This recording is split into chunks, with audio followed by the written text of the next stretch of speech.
People I want to thank are the SEALs. They're the superheroes. They're the Titans. They're the impossible men doing an impossible job, and they did the impossible with me. And I just want to let you know, they are out there. They're everyday people we will not recognize, and I will not divulge. But they did an excellent job, and they saved me. They're at the point of the sword every day, doing an impossible job, which we cannot comprehend. Second, the military, the Navy.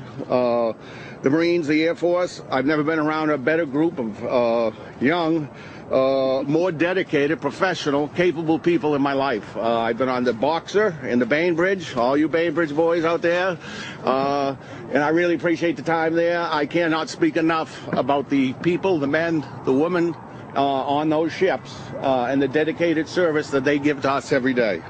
Also the Boxer I was on, and again, you have two captains on there on the Boxer and the Bainbridge, who are the two most coolest cucumbers I have ever met, and are doing an admirable job, and they are just proud to be leading the group of people, men and women, that they have out there. I just want to thank them.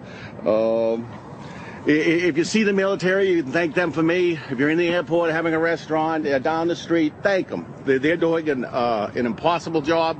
I would not be here without them. Third, I'd like to thank Mask, and in particularly Mr. Moeller, for doing everything he's done for me since day one, since this started early in the morning of the 8th.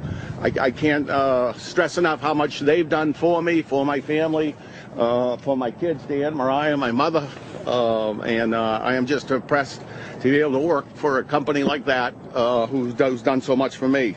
And Mr. Moeller, especially for going all out and doing everything for me that he's done. I'd like to thank my community, my fellow Vermonters, for showing support. I guess it was...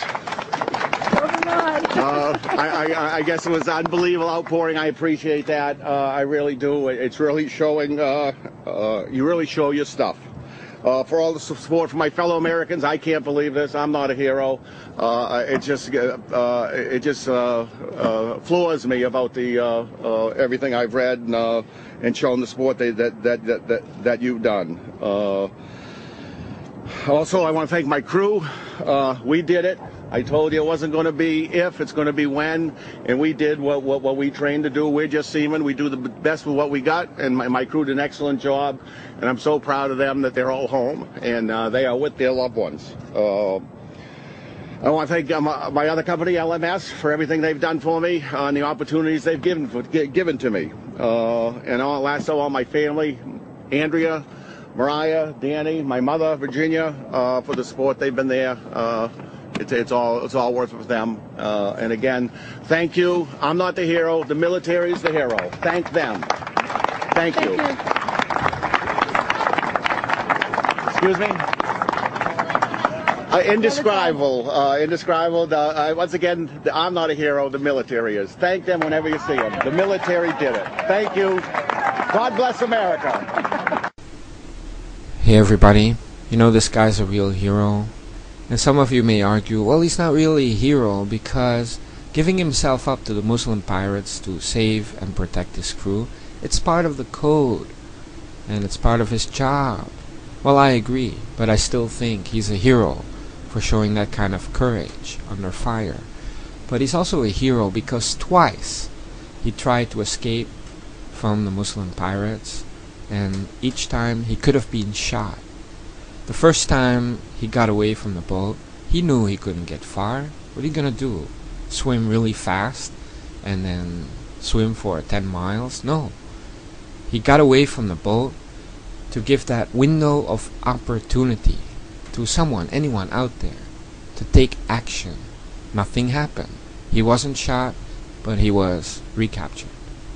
The second time, he did it again. And why? Again, to give the US Navy that window of opportunity. And that's when it happened. They took out the Muslim pirates, and the guy is safe, the crew is safe, and you have to thank the US military. Now this guy thanked just about everyone, with of course a heavy emphasis on the military, and I salute him. And it just takes an incident like this for other people who are not familiar with the US military to see that these people are all professionals. They're hardworking, real patriots. And I'm thankful that this guy acknowledged them. And I'm not surprised that he did not acknowledge Barack Obama in any way, not even a mention. And now why is that?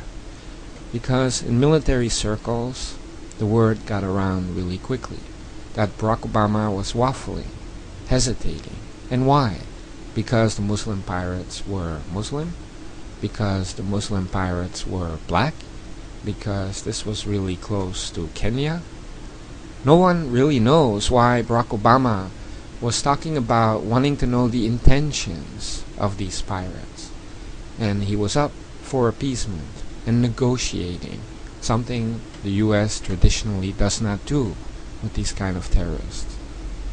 But yet he hesitated for a week when that ship was under attack, and then also later when the captain was being held captive. Barack Obama hesitated, waited, and twice the Defense Department had to beg Barack Obama for full permission to go ahead. Now, even though the US Navy is allowed to react in that way, you also know that the Barack Hussein Obama administration is issuing orders for everybody to hold their fire, and that they need some kind of express permission.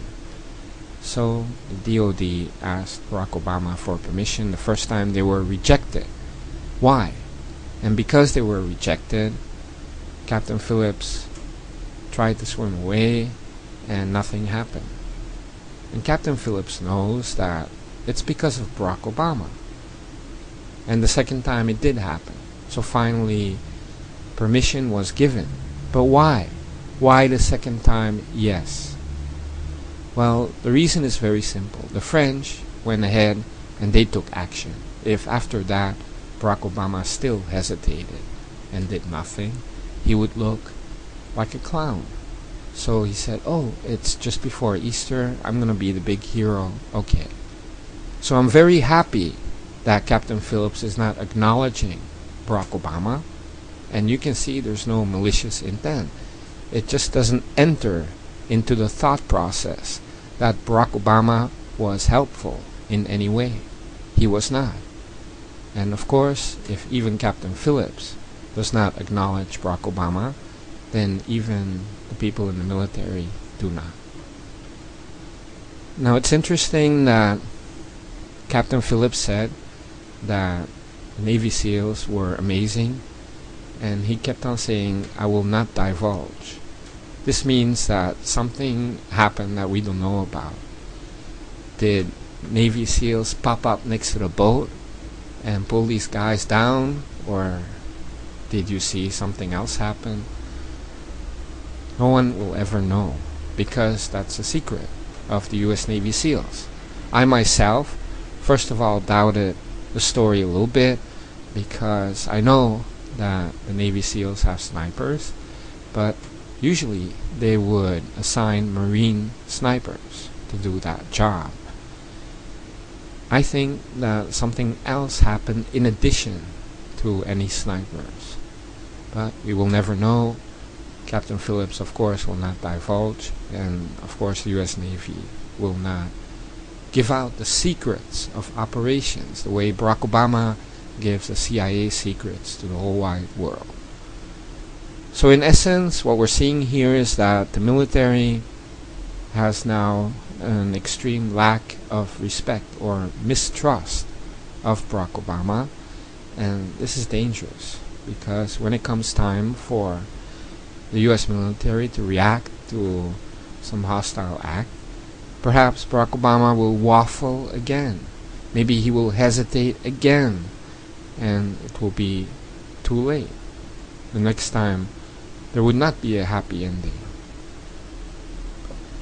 The truth is, if Barack Obama intends to be the President of the United States much longer, he really needs to respect the US military, and he has to step up his game, if he has a game at all. And speaking of lack of game and lack of respect for his own country, this buffoon goes to Latin America and shakes hands with Hugo Chavez. trying to be buddies. Again, humiliating the United States of America. And it's just like that bow down to King Abdullah. What is this guy thinking? Barack Obama does not act like an American citizen at all. And that buffoon is the President of the United States? I still cannot believe that. But thankfully, his ratings are plummeting. They're now at 55%, which is very low for a new president. And we haven't even gone past 100 days.